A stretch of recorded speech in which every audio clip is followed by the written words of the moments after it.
ما الذي يفرق بيننا وبينهم؟ منهج السلف، لأن السلف هم الذين فهموا الكتاب والسنة وساروا عليهما، فنحن نتبع السلف الصالح. بسم الله والحمد لله والصلاة والسلام على رسول الله وعلى آله وصحبه ومن تبعهم بإحسان إلى يوم الدين، أما بعد. السلام عليكم ورحمة الله وبركاته.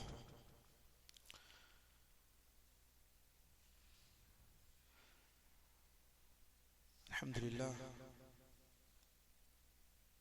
அல்லாஹின் அடியார்களே, இந்த உம்மத்தின் பொது ஜனத்திற்கான முக்கியமான பாடங்கள் துருசுல் முஹிம்மா லி ஆம்மத்தில் உம்ம 40வது வகுப்பு 40வது அமர்விலே இருக்கிறோம். மின் ஃபضலில்லாஹ், அல்லாஹ்வுக்கு எல்லா புகழும். இந்த பயனுடைய கல்விகளை அல்லாஹ் நமக்கு வழங்குவானாக. மேலும் அதன் பால் அமல் செய்யக்கூடிய பாக்கியத்தையும் அல்லாஹ் நமக்கு நல்குவானாக. இப்போது பாடத்திற்குள் செல்வோம். நிபந்தனைகளில் இருக்கிறோம். உதுவுடைய நிபந்தனை, ஷுரூத்துல் உது. அல்ஹம்துலில்லாஹ், தௌஹீதையும் கொள்கையையும் தொடர்ந்து படித்தோம் துணை வகுப்புகளாக. பின்பு தொழுகை சம்பந்தமாக தொடர் வகுப்புகளை பார்த்து கொண்டே வந்தோம். தொழுகை நேற்றோடு முடிந்தது. தொழுகையுடைய ஷுரூத்துகள், தொழுகையுடைய அர்கானுகள், தொழுகையுடைய வாஜிபாத்துகள், தஷஹுதை பற்றின விளக்கம், பின்பு தொழுகையின் சுன்னத்துகள், தொழுகையை முறிப்பவைகள், இது அனைத்தையும் பார்த்தோம். இன்று அல்லாஹ்வின் அடியார்களே, நேற்றோட வகுப்பின் தொடர்ச்சி உதுவுடைய நிபந்தனைகள். இந்த உதுவுடைய நிபந்தனைகளில் நாம் இப்போது 8வது நிபந்தனைகளில் இருக்கிறோம். நாம் இதுவரை பார்த்ததை யார் ஒரு முறை சொல்ல முடியும்? உதுவுடைய நிபந்தனைகளில், அதாவது உது ஒருவர் செய்ய வேண்டும் என்றால், அவருக்கு ஒருவர் உதுவை செய்தால் அது உது, அல்ஹம்துலில்லாஹ், அந்த வணக்கத்தை அவர் செய்து விட்டார், அந்த உது அவருக்கு இன்ஷா அல்லாஹ் ஏற்றுக்கொள்ளப்படக்கூடிய ஒரு உது என்று சொன்னால், அவர் இந்த நிபந்தனை எல்லாம் அடைந்திருக்க வேண்டும். அந்த நிபந்தனைகளில் இதுவரை நாம் பார்த்தது, முதலில் அவர் முஸ்லிமாக இருக்க வேண்டும். அதேதான் தொழுகைக்கு என்னவோ அதேதான் உதுவிற்கும். இரண்டுமே வணக்க வழிபாடு, இரண்டுமே வணக்கம். அதில் எந்த ஒரு சந்தேகமும் இல்லை. ஏதோ உது என்பது உடல் குளிப்புக்காக அல்லது உறுப்புகள் தூய்மைக்காக செய்வதல்ல. உது என்பது ஒரு வணக்கம், அதை மறந்து விடாதீர்கள். சரி, முஸ்லிமாக இருக்க வேண்டும். பின்பு புத்தியுடையவராக இருக்க வேண்டும். புத்தி சுவாதீனம் அவரிடம் இருக்க வேண்டும். பின்பு பகுத்தறியக்கூடிய, அந்த பிரித்தறியக்கூடிய, வித்தியாசத்தை அறியக்கூடிய ஒரு பாலகனாக இருக்க வேண்டும். சின்ன அந்த சிறுவர், அந்த நிலையில் ஒரு சிறுவர் இருந்து விட்டாலே போதுமானது. அவர் வயதுக்கு வர வேண்டும். அவருக்கு 13 வயது 14 வயது ஆகிதான் அவர் உது செய்ய கற்றுக்கொள்ள வேண்டும். அப்படியெல்லாம் இல்லை. அந்த சிறுவன், ஏனெனில் தொழுகை எப்போது இதாகிறதோ அப்போதே. இதனால் தான் இங்கே விஷயத்தை கவனிக்கலாம். ஏன் இந்த இடத்தில் இதை சொல்கிறார்கள்? தொழுகை யாருக்கெல்லாம் தொழலாம்? தொழுகை 13 வயது வயதானவர்கள் தொழுதால்தான், வயதுக்கு வந்தவர்கள் தொழுதால்தான் அது தொழுகை என்று சொல்லுவோமா? அல்ல, அதற்கு முன்னால் கீழ் இருப்பவர்கள். அதனால் தான் அல்லாஹ்வின் தூதர் ஸல்லல்லாஹு அலைஹி வஸல்லம் சொன்னார்கள், என்ன சொன்னார்கள்? முரு அப்னாஉக்கும் ஃபீ சப்அ, உங்கள் பிள்ளைகளை நீங்கள் தொழுகைக்கு 7 வயதில் நீங்கள் கட்டளையிடுங்கள். 7 வயது பருவ வயது அல்ல, மாறாக 7 வயது என்பது உலமாக்கள் சில நேரம் என்ன சொல்கிறார் என்றால், அந்த சிறு வயதுடைய அந்த பிரித்தறியக்கூடிய வித்தியாசம் ஏற்படக்கூடிய காலகட்டம். நல்லது தீமை, இது இங்கே போனால் நாம் கீழே விழுந்து விடுவோம், நமக்கு அடிபடும் என்றெல்லாம் நினைப்பது, அந்த ஒரு அடிப்படை தெரிவது. 10 வயதுக்கு அடிக்க சொல்லி தொழுகை தொழச் சொல்கிறார்கள் அல்லாஹ்வின் தூதர் ஸல்லல்லாஹு அலைஹி வஸல்லம். சரி, பின்பு முஸ்லிமாக இருக்க வேண்டும். அவர் புத்தி இருக்க வேண்டும், பிரித்தறியக்கூடிய அந்த வித்தியாசம் இருக்க வேண்டும். 4வது நிபந்தனை நியத் இருக்க வேண்டும். 5வது மிக முக்கியமான விஷயம் என்ன? அந்த நியத்தை முறிக்காமல் இருக்க வேண்டும் உது முடியும் வரை. அப்படி என்றால் என்ன? உது செய்கிறேன் என்ற அந்த நியத் தொடர்ந்து இருக்க வேண்டும், அந்த உதுவை முடிக்கும் வரை. நியத்தை முறித்து விடக்கூடாது நடுவிலே. அந்த நியத்தை இல்லாமல் வேறு ஒரு விஷயத்தை செய்ய போகிறேன் அல்லது என்னுடைய உதுவை நான் முறித்துக் கொள்கிறேன், துண்டித்துக் கொள்கிறேன் என்ற அந்த நியத்தை துண்டிக்காமல் இருக்க வேண்டும், கடைசி வரை இருக்க வேண்டும், பாதங்களை கால்களை கழுவும் வரை. சரி, இது 5வது. அடுத்ததாக என்ன பார்த்தோம்?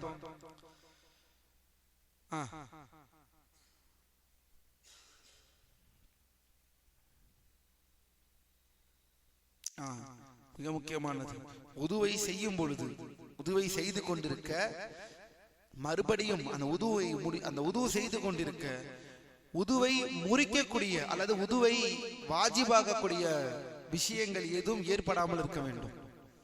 எடுத்துக்காட்டு, காற்று பிரித்தல்.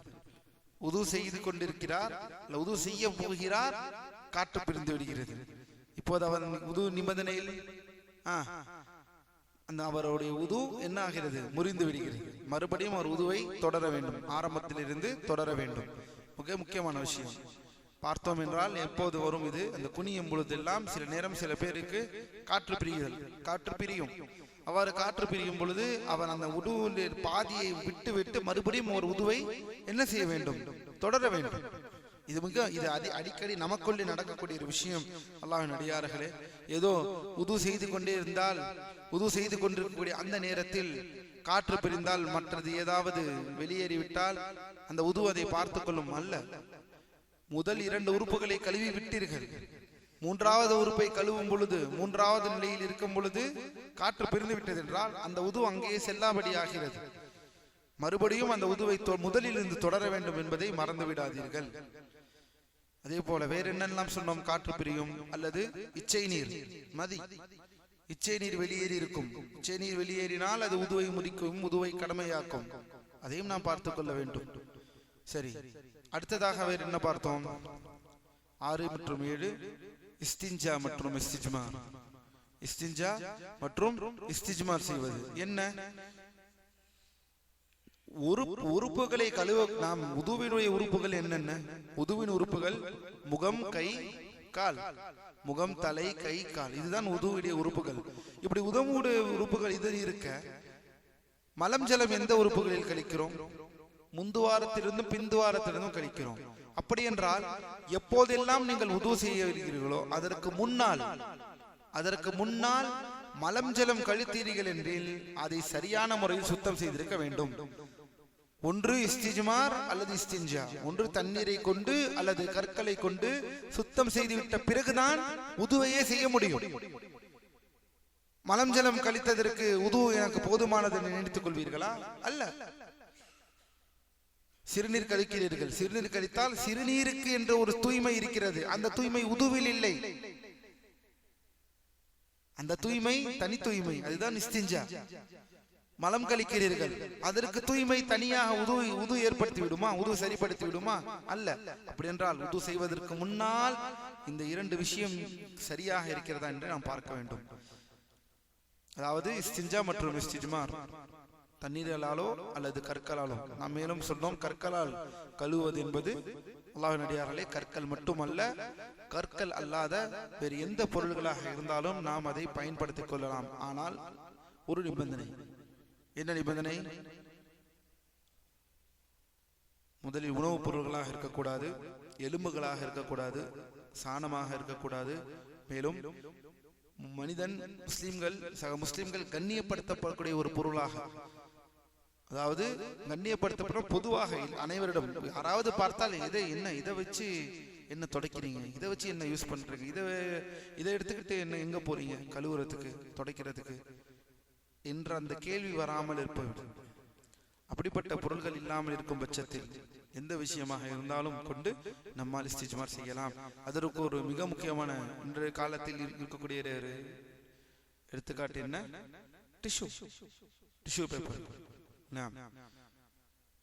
அல்ஹம்துலில்லாஹ். அதோடு தொடர்ச்சியான அடுத்த நிபந்தனைகளுக்கு செல்வோம். மிக முக்கியமான நிபந்தனை இதுவும் என்ன? பயன்படுத்தக்கூடிய தண்ணீர் சுத்தமான தண்ணீராக இருக்க வேண்டும். அதாவது உதுவை செய்வதற்கான தூய்மைப்படுத்தக்கூடிய தண்ணீராக இருக்க வேண்டும்.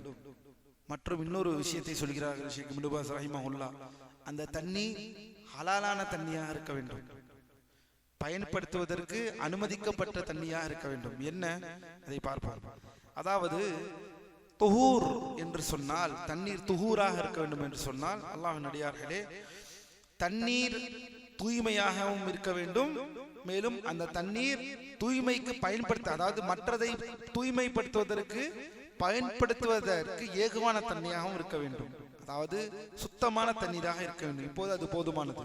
தையும் அது என்ன அப்படி என்றால், அதுதான் அதனுடைய வண்ணமோ அல்லது அதனுடைய வாசமோ அல்லது அதனுடைய சுவையோ மாறாமல் தண்ணீருடைய அடிப்படை பண்பில் இருப்பது. தண்ணீருக்கென்ற ஒரு பண்பு இருக்கிறது, அதற்கு தான் நிறம், அதோடைய நிறம், அதோடைய சுவை மற்றும் அதோடைய மனம், இந்த மூன்றும் எதுவும் மாறாமல் அதனுடைய அடிப்படை தன்மையிலே இருந்தது எனில் அதுதான் சுத்தமான தண்ணீர். அப்படிப்பட்ட தண்ணீரை பயன்படுத்தியிருக்க வேண்டும். தண்ணீரை பார்க்கிறீர்கள், தண்ணீருடைய நிறமே அதில் இல்லை. அது தண்ணீரா? கொல கொலவென்று இருந்தாலும் அந்த ஓடக்கூடிய அந்த செயலான என்ற அந்த ஒரு தன்மை மட்டும் போதுமானது அல்ல. தண்ணீர் என்றால் இப்படி எடுத்து இப்படி ஊத்தினீர்கள் என்றால் ஊத்துவ கீழே ஊன்றுவது அனைத்தும் தண்ணீர் அல்ல. தண்ணீருடைய நிறமே இல்லை என்றால் அது தண்ணீர் அல்ல. தண்ணீருடைய சுவையே இல்லை என்றால் அது தண்ணீர் அல்ல. தண்ணீருடைய மனமே இல்லை என்றால் அது தண்ணீர் அல்ல. இந்த மூன்று விஷயம் மிக முக்கியமாக நாம் கவனிக்க வேண்டியது. தண்ணீரின் சுவை, நிறம், மனம், இந்த விஷயம் மாறாமல் இருக்க வேண்டும். அப்படிப்பட்ட தண்ணீரை தான் நாம் பயன்படுத்த வேண்டும். இது முதல் விஷயம். அடுத்ததாக, பயன்படுத்தப்படும் நீர் அனுமதிக்கப்பட்ட நீராக இருக்க வேண்டும். அதாவது திருடப்படாத நீராக, எடுத்துக்காட்டாக திருடப்பட்ட நீர் அல்லது அனுமதியின்றி பிடுங்கின நீர், அபகரித்த ஒரு நீர், அந்த நீருக்கு சொந்தக்காரரிடம் அனுமதி கேட்காமல், இது உலமாக்கள் மார்க்கத்தில் மத்ஹபுகளில் இந்த விஷயத்தை சொல்லும் பொழுது என்ன சொல்கிறார்கள் என்றால், திருடப்பட்ட நீரில் ஒருவர் உது செய்கிறார், அந்த உது ஏற்றுக்கொள்ளப்படுமா ஏற்றுக்கொள்ளப்படாதா என்றெல்லாம் அவர்களிடம் வாதம் இருக்கின்றது. ஏனெனில் அது ஒரு ஹராமான நீர், அதை பயன்படுத்துவதற்கு உங்களுக்கு நமக்கு அனுமதி இல்லை. இதை சொல்கிறார்கள் உலமாக்கள். பயன்படுத்தக்கூடிய நீர் ஹலாலான நீராக இருக்க வேண்டும், திருடப்பட்டிருக்க கூடாது அல்லது பிடுங்கப்பட்டிருக்க கூடாது, அபகரிக்கப்பட்டிருக்க கூடாது. அது என்ன திருடப்பட்ட கூடாது, அபகரிக்கப்படக்கூடாது? மார்க்கத்தில் ஒன்றை சரிகா என்று சொல்வோம், மற்றொன்றை கஸ்ப் என்று சொல்வோம். திருடு, அபகரிப்பு, இரண்டிற்கும் உள்ள வித்தியாசம் என்ன? யாருக்காவது தெரியுமா? இது ஃபிக்ஹிலே நாம் படிக்க வேண்டிய ஒரு மிக முக்கியமான ஒரு பாடம். சுப்ஹானல்லாஹ். ஆனால் நம்மிலே இன்னும் அப்படிப்பட்ட பாடங்களை படிப்பதற்கு அல்லாஹ் நமக்கு வாய்ப்புகளை ஏற்படுத்த வேண்டும். ஏனெனில் மனிதர்களுடைய உரிமை சம்பந்தப்பட்ட ஒரு விஷயம். திருட்டிற்கும் அபகரிப்புக்கும் உள்ள வித்தியாசம் என்ன? மார்க்கம் இரண்டையுமே பேசி இருக்கிறது. அல்லாஹ்வின் தூதர் இரண்டையுமே விவரித்திருக்கிறார்கள்.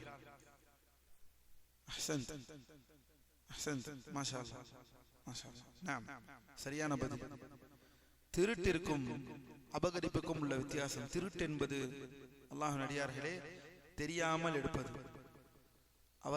அவருக்கு தெரியாமல் லாவகமாக சூசகமாக ஒரு பொருளை எடுப்பது உரியவரிடம், இதுக்கு பேர் திருட்டு. அதுவே அபகரிப்பு அவர் கண் முன்னால் எடுப்பது, அந்த திருட்டை விட மோசமானது, அந்த திருட்டை விட படும் பயங்கரமானது, அந்த திருட்டை விட படும் அநீதிக்கு உள்ளாக்கினது. அல்லாஹ்வின் தூதர் இதனால்தான் கஸ்பை பற்றி எச்சரிக்கை செய்கிறார்கள், லானத்தை பற்றி பேசுகிறார்கள். அபகரிப்பது, நிலங்களை இன்று பாருங்கள், நிலங்களை அபகரிப்பது, பொருள்களை அபகரிப்பது, அதை அபகரிப்பது, இதை அபகரிப்பது, கண் முன்னால் தெரியும் இது அவருடைய ஹக் என்று தெரிந்தும் அவர் கண் முன்னாலே அதை அபகரிப்பது, அதை அபகரிப்பதற்கான அனைத்து காரணிகளையும் இந்த பூமியில் செயல்படுத்துவது. அல்லாஹ் நம்மை பாதுகாப்பானாக, இந்த மாதிரியான நிலையிலிருந்து பாதுகாப்பானாக. அவருடைய உரிமைகளை நம் மரணத்திற்கு முன்னால், படைத்த ரப்புல் ஆலமீன் முன்னால் நிற்பதற்கு முன்னால் அப்படிப்பட்ட அந்த உரிமைகளை உரியவர்களிடம் திரும்பி கொடுத்து விடக்கூடிய அந்த தன்மையை அல்லாஹ் நமக்கு வழங்குவானாக. இப்படிப்பட்ட தண்ணீரை உலமாக்கள் பேசுகிறார்கள். பிடுங்கப்பட்ட தண்ணீர், திருடப்பட்ட தண்ணீர், மேலும் அல்லாஹ்வின் அடியார்களே, அந்த அப்படிப்பட்ட தண்ணீராக இருக்கக்கூடாது. ஒருவேளை இப்படிப்பட்ட தண்ணீரில் ஒருவர் உது செய்கிறார் என்றால், ஷேக் அரஃபாத் சொல்கிறார்கள், திருடப்பட்ட நீரால் ஒருவர் உது செய்தால் அவருடைய உது சரியானது. ஆனாலும் இருப்பினும் அவர் அநியாயம் செய்ததற்காக பாவத்தாளியாகிறார். அது அவருக்கு பாவமாகிறது. அந்த தண்ணீரை பயன்படுத்தி உது நிறைவேறிவிட்டதா? ஆம். அந்த உதுவிற்கும் அந்த தண்ணீருக்கும் உது ஏற்படுத்தி உது சரியாகாது என்று சொல்வதற்கு அங்கு அனுமதி இல்லை. இருப்பினும் பாவம் இருக்கிறது. அந்த தண்ணீரை பயன்படுத்தினதால், ஹலாலான தண்ணீர் அல்லது, அதனால் அதை பயன்படுத்தினதால் அவருக்கு பாவம் இருக்கிறது. சர்வசாதாரணமாக இருக்கிறோம். எங்க தண்ணி கிடைச்சாலும், எங்க பொருள் கிடைச்சாலும், எங்க இது கிடைச்சாலும் அப்படியே போயிடுறது, அப்படியே இது பண்ணிக்கிறது, அப்படியே யூஸ் பண்ணிக்கிறது. கவனம். இன்ஷா அல்லாஹ், அல்ஹம்துலில்லாஹ், கடைசி பாடத்தின் இந்த புத்தக நூலினுடைய கடைசி பகுதிக்கு கொஞ்சம் கொஞ்சமாக வந்து கொண்டிருக்கிறோம். ஏனெனில் இன்றைய நாட்களில் நாம் இதை படித்து இந்த பாடத்தை படித்து விட்டோம் என்றால், எஞ்சி இருக்கக்கூடிய ஃபிக்ஹ் சார்ந்த ஒரு பாடம் உதுவை முறிப்பது மிக முக்கியமான பாடம். அந்த உதுவை முறிப்பதற்கு பிறகு 2 பாடம் முழுவதும் முஸ்லிம்களுக்கு தேவையான குணாதிசயங்கள், முஸ்லிம்கள் பேண வேண்டிய ஒழுக்கங்களை பற்றி தான் 2 பாடங்கள் முழுவதுமாகவே இப்னு பாஸ் ரஹிமஹுல்லாஹ் அந்த பாடத்தை தொகுத்திருக்கிறார்கள். அதையே ஷேக் அரஃபாத் அவர்கள் விளக்கி இருக்கிறார்கள் இந்த நூலில். அதை இன்ஷா அல்லாஹ் நாம் படிக்க இருக்கிறோம். அல்லாஹ் அதை நாம் படிப்பதற்கான வாய்ப்பை ஏற்படுத்தி தருவானாக. தெரியாதல்லவா, இன்று உயிருடன் இருக்கிறோம், அடுத்த வாரம் உயிருடன் இருப்போமா என்பதை தெரியாது. அதனால்தான் எந்த ஒரு நிகழ்வாக இருந்தாலும் அல்லாஹ் அதை ஏற்படுத்தி தருவான் என்ற அந்த துவாவை, ஏதோ நடக்கக்கூடிய உலகத்தில் நடக்கக்கூடிய சம்பவத்திற்கெல்லாம் நான் எப்போதும் இருப்பேன் என்று நினைப்பதல்ல. உலகத்தில் நடக்கக்கூடிய சம்பவங்களில் எப்போதும் நான் இருந்து விடுவேன், அதில் நான் உயிரோடு இருப்பேன் என்பதற்கு எந்த நிச்சயம் இருக்கிறது? இன்று உங்கள் முன்னால் நாம் அமர்ந்திருக்கிறோம். அல்லாஹு ஆலம், அந்த உயிர் எப்போது பிரியும் என்பதை நமக்கு அறியாது. அதனால் அப்படிப்பட்ட வாய்ப்பை அல்லாஹ் நமக்கு வழங்குவானாக. தேவையான நேரத்தோடு இந்த பூமியில் செலவு செய்வதற்கான வாய்ப்பையும் அல்லாஹ் நமக்கு ஏற்படுத்தி தருவானாக. ஆமீன். சரி, இப்போது பெரும்பான்மையான அறிஞர்களின் இது கருத்தாகும். என்ன கருத்தாக இருக்கிறது? அதாவது கவனியுங்கள் அல்லாஹ்வின் அடியார்களே, பெரும்பான்மையான அறிஞர்களின் கருத்து, திருடப்பட்ட தண்ணீராலேயோ அபகரிக்கப்பட்ட தண்ணீரிலே உது செய்தால் அந்த உது ஏற்றுக்கொள்ளப்படும். ஆனால் அவர் பாவத்தாளியா இருக்கிறார். முக்கியமாக இது ஹனஃபி மதுஹபிலும், அல்ஹம்துலில்லாஹ், ஹனஃபி மதுஹப் மற்றும் ஷாஃபிஈ மதுஹபுடைய கூற்றாக இருக்கிறது. சரியான கூற்று என்று ஷேக் அரஃபாத் அவர்கள் சொல்கிறார்கள். ஆனால் யாருடைய கூற்று என்றால், ஹம்பலி மதுஹபிலும் தாஹிரியா மதுஹபிலும் இந்த உது செல்லாது என்று சொல்கிறார்கள். இந்த உது செல்லாது. திருடப்பட்ட தண்ணீர் அல்லது அபகரிக்கப்பட்ட தண்ணீரை கொண்டு உது செய்தால் இந்த உது செல்லாது என்று எல்லாம் சொல்கிறார்கள். ஆனால் சரியான கூற்று அல்லாஹ்வின் அடியார்களே, ஹனஃபி மதுஹபில் இருப்பது போல் இதில் உது என்பது ஏற்றுக்கொள்ளப்படக்கூடியதுதான். ஆனால் அவர் பாவத்தாளியாக இருக்கிறார் என்பதே இது சரியான கூற்றாக இருக்கிறது. அல்லாஹ்வை நன்கு அறிந்தவன். அடுத்த 9வது நிபந்தனை, மிக முக்கியமான நிபந்தனை. என்ன நிபந்தனை? உது செய்யக்கூடிய உறுப்புகளில் தண்ணீர் அந்த உறுப்புகளுக்கு செல்வதை தடுக்கக்கூடிய எந்த பொருள்களாக இருந்தாலும் அதை நீக்குதல். உதுவின் உறுப்புகள் என்ன? நாம் இன்ஷா அல்லாஹ் பார்க்க இருக்கிறோம் அடுத்த வகுப்புகள், அடுத்த பாடம் அதுதான். உது செய்யக்கூடிய உறுப்புகளில் தண்ணீர் செல்வதற்கு தடையாக, அந்த தோலில் தண்ணீர் படுவதற்கு தடையாக இருக்கும் எதுவும் இருந்தாலும் அதை நீக்க வேண்டும். எடுத்துக்காட்டாக மோதிரம், பின்பு மணிக்கட்டு, இது வாட்ச், பின்பு நெயில் பாலிஷ், டாட்டூ. இதில் கூடுதலாக ஒரு விஷயங்கள், டாட்டூ போன்ற விஷயங்கள் பாவத்தாளியாக ஆகிவிடுகிறார். அது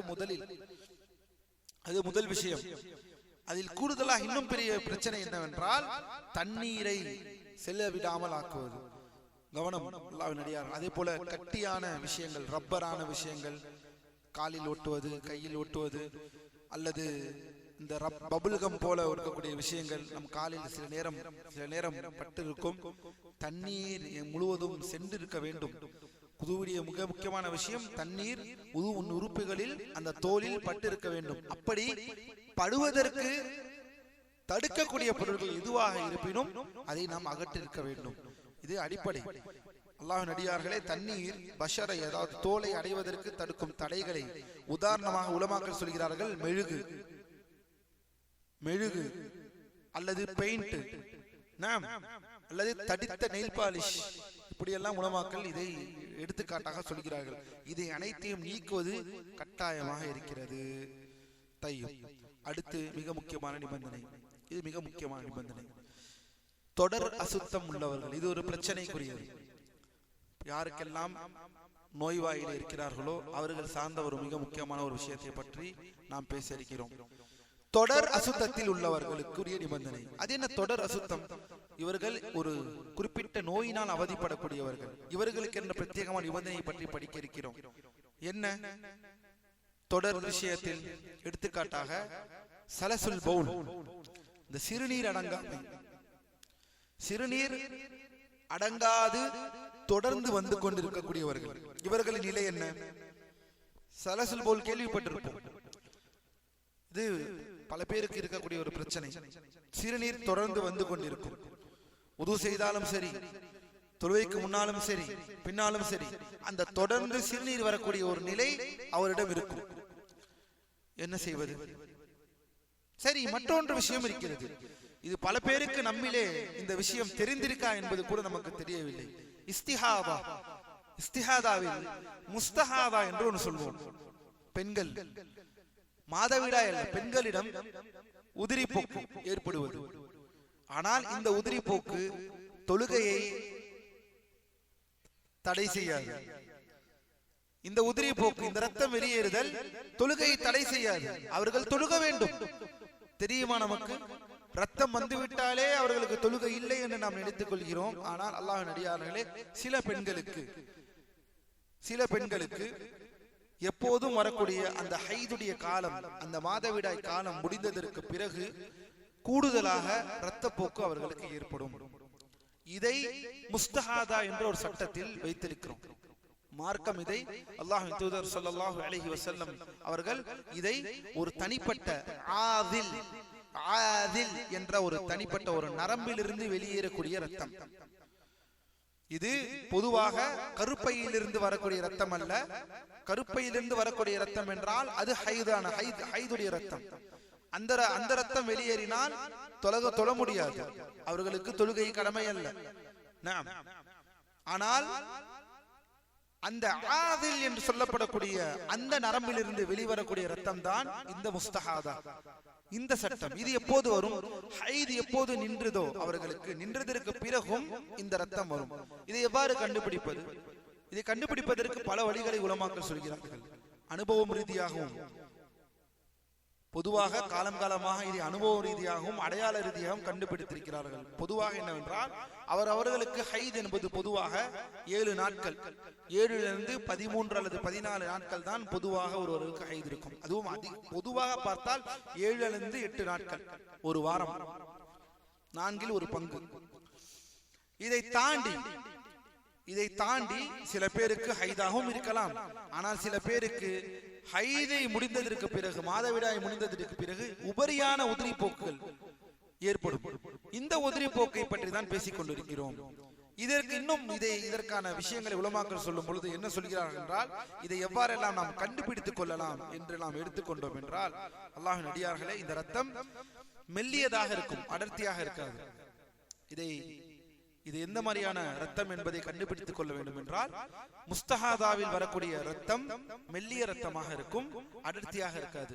ஏனெனில் ஹைதில் வரக்கூடிய ரத்தம் அடர்த்தியாக இருக்கும். இரண்டாவது ஒரு விஷயம், இந்த ரத்தத்தில் துர்நாற்றம் வீசாது. இந்த இஸ்திஹாதாவுடைய ரத்தத்தில் துர்நாற்றம் வீசாது. ஹைதுடைய ரத்தத்தில் துர்நாற்றம் வீசும். மூன்றாவது ஒரு அதை கண்டுபிடிப்பதற்கான தன்மை உலமாக்கள் சொல்கிறார்கள், இந்த ரத்தம் வெளியே வந்தால் சீக்கிரமாக உறைந்து விடும். இந்த ரத்தம் வெளியேறினால் சீக்கிரமாக உறைந்து விடும். இதெல்லாம், இப்படிப்பட்ட விஷயங்கள் எல்லாம் நம் பெண்களுக்கு, நம் மனைவிமார்களுக்கு, நம் பெண் பிள்ளைகளுக்கு, நம் மனைவிகள் மூலமாக இதெல்லாம் யார் சொல்வார்? இந்த விஷயங்கள் எல்லாம் எத்தனை பேர் 20 நாள் 25 நாள் தொழாமல் இருக்கிறார்கள்? சுப்ஹானல்லாஹ்.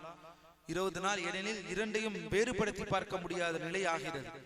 அனைத்துமே ஹைத் என்று நினைத்துக் கொண்டிருக்கிறோம். 20 நாள் 25 நாள் கேட்டால் எனக்கு ஹைத். என்ன ஹைத்? எனக்கு வெளியேறி கொண்டே இருக்கிறது, எனக்கு மாதவிடாய் காலத்தில் இருக்கிறேன். எப்போதும் அப்படித்தானா? ஆம். சில நேரம் வருடத்தில் ஒரு 4 மாதம் எனக்கு 25 நாட்கள் எனக்கு ஹைதாக இருக்கும், மாதவிடாய் காலமாக இருக்கும். அல்லாஹ்வின் அடியார்கள், இது அவர்களுக்கு தெரியாமல் சொல்கிறார்கள். ஆனால் மார்க்கத்தில் நாம் படித்தால் தானே இந்த விஷயங்கள் எல்லாம் நமக்கு வெளிப்படும். ஹைத் என்பது ஒன்று இருக்கிறது. ஹைது முடிந்ததற்கு பிறகு இஸ்திஹாதா என்று ஒன்று இருக்கிறது. இதுதான் கூடுதலாக வரக்கூடிய ஆதில் என்ற நரம்பிலிருந்து வரக்கூடிய உதிரி போக்கு, கருப்பையிலிருந்து வர உதிரி போக்கு அல்ல. இது ஆதில் என்ற நரம்பிலிருந்து வரக்கூடிய உதிரி போக்காக இருக்கிறது. இந்த உதிரி போக்கிற்கு அவர்கள் தொழ வேண்டும். அதை பற்றி தான் இப்போது கேள்வி.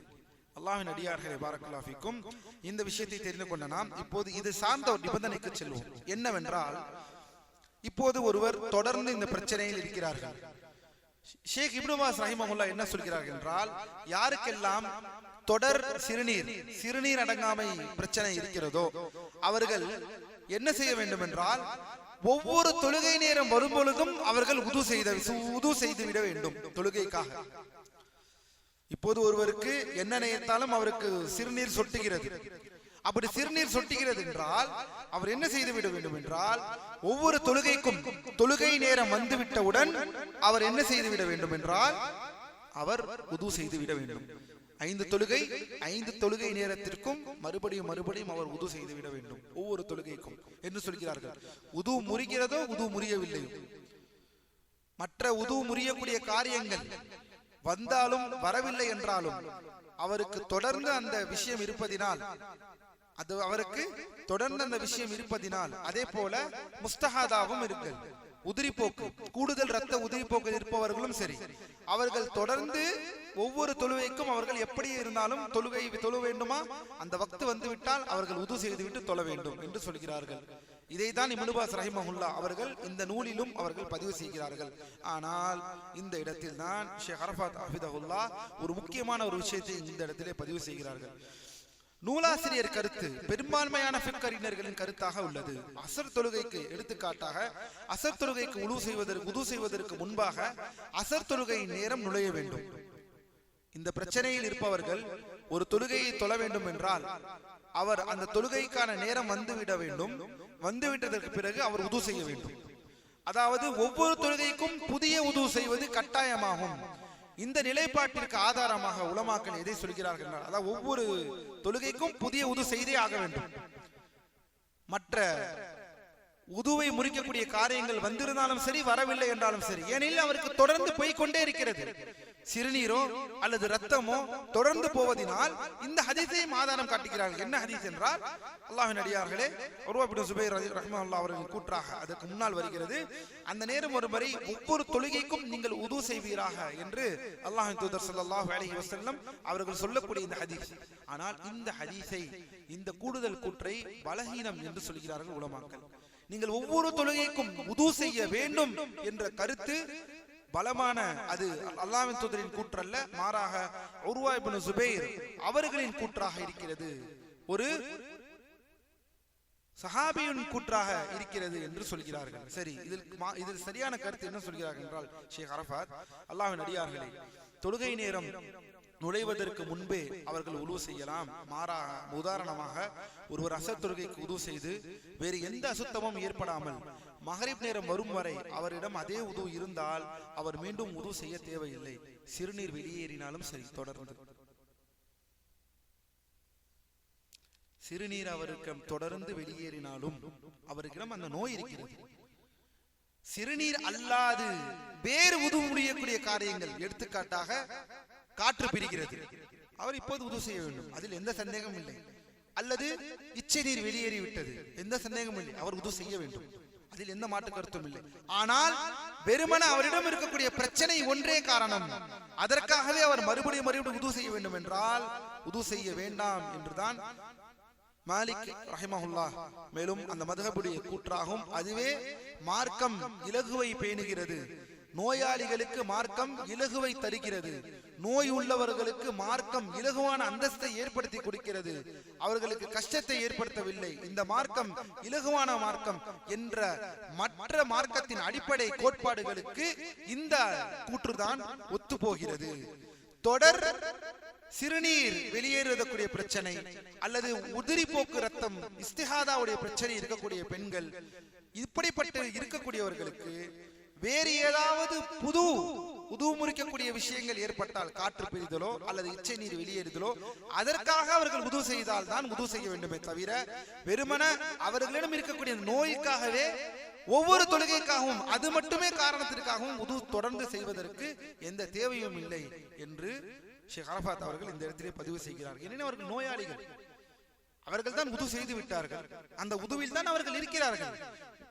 சிறுநீர் வெளியேறுகிறது, சிறுநீர் ஒவ்வொரு முறை சிறுநீர் வெளியேறுவதைத்தான் நோய் என்று இங்கு கருதப்படுகிறது, அவர்கள் வேண்டும் என்று செய்யவில்லை.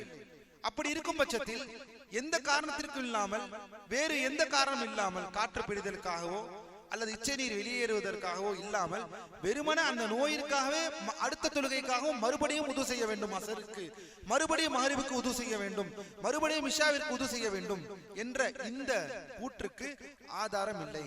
ஏனெனில் அல்லாஹ்வின் தூதர் சொன்னதாக வரக்கூடிய அந்த செய்தி, நீங்கள் ஒவ்வொரு தொழுகைக்கும் உது செய்யுங்கள் என்ற அந்த செய்தி உர்வா இப்னு சுபைர் என்பவரின் கூற்றாக இருப்பதை தவிர அல்லாஹ்வின் தூதரின் கூற்று அல்ல என்பதையும் இங்கு ஹதீஸ் துறை விஷயத்திலும் உலமாக்கள் பதிவு செய்கிறார்கள். இதனால் அல்லாஹ்வின் அடியார்களே, நோய் இருப்பவர்கள் தொடர் சிறுநீர் கழிக்கக்கூடிய பிரச்சனை அல்லது மாதவிடாய் காலத்தில், அதாவது மாதவிடாய் முடிந்து உபரியான அந்த உதிரி போக்கில் இருக்கக்கூடிய பெண்கள் ஒரு உதுவை செய்து விட்டார்கள் என்றால், வேறு எந்த காரணத்திற்காக உது முறியாமல் இருக்கும் வரை அவர்கள் அதே உதுவில் அவர்கள் தொழுகையை தொழுது கொள்ளலாம். ஒருவேளை அவர்கள் உது செய்தால் நலம், அதில் மாற்று கருத்து இல்லை. ஆனால் உது செய்தே ஆக வேண்டும் என்பதில் தான் இங்கு பிரச்சனை என்பதை நாம் புரிந்து கொள்ள வேண்டும். உது செய்தே ஆக வேண்டுமா, அதுதான் இங்கு கேள்வி. அப்படி என்றால் அது இல்லை என்பதை புரிந்து கொள்ளுங்கள் அல்லாஹ்வின் அடியார்களே. ஏனெனில் உண்மையை சொல்ல போனால் சுப்ஹானல்லாஹ், ஆரம்ப காலத்தில் இந்த இஸ்திஹாதா என்று சொன்ன இதை பற்றி அத்துணை ஹதீஸ்கள் மார்க்கத்தில் வந்திருக்கிறது. கூடுதலான இந்த இரத்த போக்கு, அல்லாஹ்வின் தூதர் ஸல்லல்லாஹு அலைஹி வஸல்லம் தொழுகையை ஜம்மு செய்ய சொல்கிறார்கள், தெரியுமா? கூடுதலான உதிரி போக்கு வரக்கூடிய பெண்கள் தொழுகை பாருங்கள், உதிரி போக்கு ரத்தம் வெளியேறுகிறது, ஆனால் தொழ வேண்டும். இது எந்த தொழுகை, இது எந்த ரத்தம்? ஹைதுடைய ரத்தம் அல்ல. ஹைதுகள் இருக்கக்கூடிய பெண்கள் தொழுவதை பற்றி இங்க பேசவில்லை. ஹைது முடிந்ததற்கு பிறகு கூடுதலாக வெளியேறக்கூடிய அந்த உபரியான அந்த இரத்த போக்கில் உள்ளவர்களை பற்றி அல்லாஹ்வின் தூதர் ஸல்லல்லாஹு அலைஹி வஸல்லம் ஏறத்தாழ 3-4 ஹதீஸ்கள் வந்திருக்கிறது. எல்லா ஹதீஸுடைய ஒற்றை கருத்து என்னவென்றால், தொழுகையை ஜம்மு செய்ய சொல்கிறார்கள் அல்லாஹ்வின் தூதர். தொஹரையும் அசரையும் முற்படுத்தி, தொஹரை முற்படுத்தி அசரை முற்படுத்தி தொஹரோடு சேர்த்து தொழுது, வெறும் இஷாவை பிற்படுத்தி மஹரிபை இஷாவோடு சேர்த்து தொழுகு, ஃபஜ்ரை தொழுகு என்று 3ஆக தொழுது விடுங்கள் என்றும் அல்லாஹ்வின் தூதர் சொல்லி இருக்கிறார்கள் இந்த உதிரி போக்கில் இருப்பவர்கள். மேலும் ஒவ்வொரு 2 விதத்திற்கும் குளித்து விடவும் சொல்கிறார்கள். ஆம், மாதவிடாய் காலத்தில் உதிரியான இந்த கூடுதலான இந்த உதிரி போக்கு ஏற்படக்கூடிய இஸ்திஹாதா சட்டத்தில் இருக்கக்கூடிய பெண்கள் குளித்துக் கொள்ளலாமா?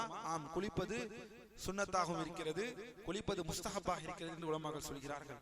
அவர்கள் ஒவ்வொரு தொழுகைக்கும் குளிக்க வேண்டும் என்ற அடிப்படை ஆரம்பத்தில் இருந்து பின்பு 2 தொழுகை சேர்க்கும் பொழுது ஒரு குளிப்பு, அடுத்த அசர் மற்றும் தொஹர் மற்றும் அசரை சேர்த்து தொழும்போது ஒரு குளிப்பு, மஹரிப் மற்றும் இஷாவிரை சேர்த்து தொழும்போது அதற்கு ஒரு குளிப்பு, பின்பு ஃபஜ்ருக்கு ஒரு குளிப்பு என்று இருந்தது. ஆனால் பின்னால் அல்ஹம்துலில்லாஹ் இஸ்திஹாதா என்ற சட்டத்திற்கு உது செய்தால் போதுமானது, குளிப்பை கடமை எல்லாம் ஆக்காது. இஸ்திஹாதா இந்த இரத்தப்போக்கு கூடுதல் உதிரி போக்கில் இருப்பவர்களுக்கு குளிப்பு கடமையாகிறதா ஒவ்வொரு தொழுகைக்கும் என்றால் கிடையாது, உது போதுமானது. அல்ஹம்துலில்லாஹ். அல்லாஹ் நமக்கு இந்த விஷயத்தில் இன்னும் அதிகமான தெளிவை ஏற்படுத்துவானாக. உது நமக்கு போதுமானது, ஆனால் குளித்தால் நலம், குளித்தால் அல்ஹம்துலில்லாஹ் குளித்துக் கொள்ளலாம். அந்த அடிப்படையில் ஏறத்தாழ 3-4 ஹதீஸ்களை சொல்கிறார்கள். அது ஒரு ஹதீஸை உங்களுக்கு படிக்கிறேன் பாருங்கள்.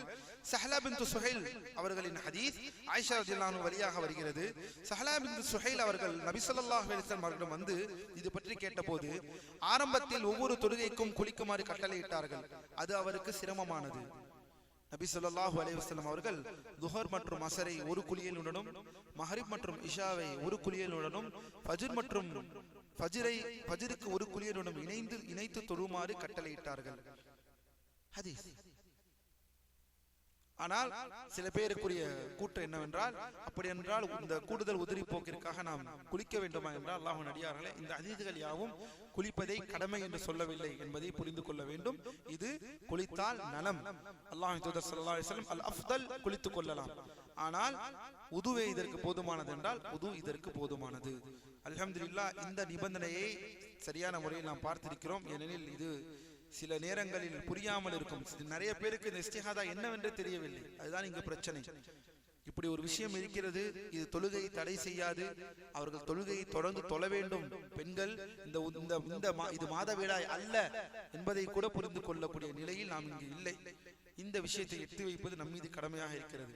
சாதாரணமாக சராசரியாக வரக்கூடிய ஹைது காலம் முடிந்ததற்கு பிறகு கூடுதலாக வருகிறது என்றால், மேலும் அந்த ரத்தம் கட்டியாக இல்லாமலும் துர்நாற்றம் வீசாமலும் மற்றும் வெளியே வந்தால் உறைந்து விடக்கூடியதாக இருக்கும் பட்சத்தில் அந்த ரத்தம் அல்லாஹ்வின் அடியார்களே தொழுகையை தடுக்காது.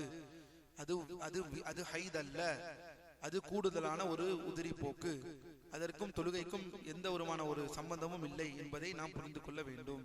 அல்ஹம்துலில்லாஹ், இதனுடன் அல்லாஹ்வின் அடியார்களே தொழுகையுடைய அதாவது உதுவுடைய நிபந்தனைகளை பிடித்து பார்த்து விட்டோம். கடைசி நிபந்தனை தான் நோய் உள்ளவர்களுக்கான பிரத்யேகமான நிபந்தனை. ஒவ்வொரு தொழுகைக்கும் உது செய்ய வேண்டுமா என்றால், வேறு எந்த விதமான மற்ற விஷயங்களிலான எந்த விதமான உளுமுறைய காரியங்கள் இல்லாத பட்சத்தில் அவர் அவ்வாறு செய்ய தேவையில்லை. அவருடைய ஒரு உது போதுமானது அடுத்த தொழுகைக்கும். அல்ஹம்துலில்லாஹ், அல்லாஹ் நமக்கு இந்த இப்படிப்பட்ட கல்வி அமர்வுகளை அமர்வது மட்டுமின்றி அதன்பால் செயல்படுத்தக்கூடிய, கேட்பதை செய்மடுப்பதை செயல்படுத்தக்கூடிய முஸ்லிம்களாக அல்லாஹ் நம்மை ஆக்கி அருள் புரிவானாக.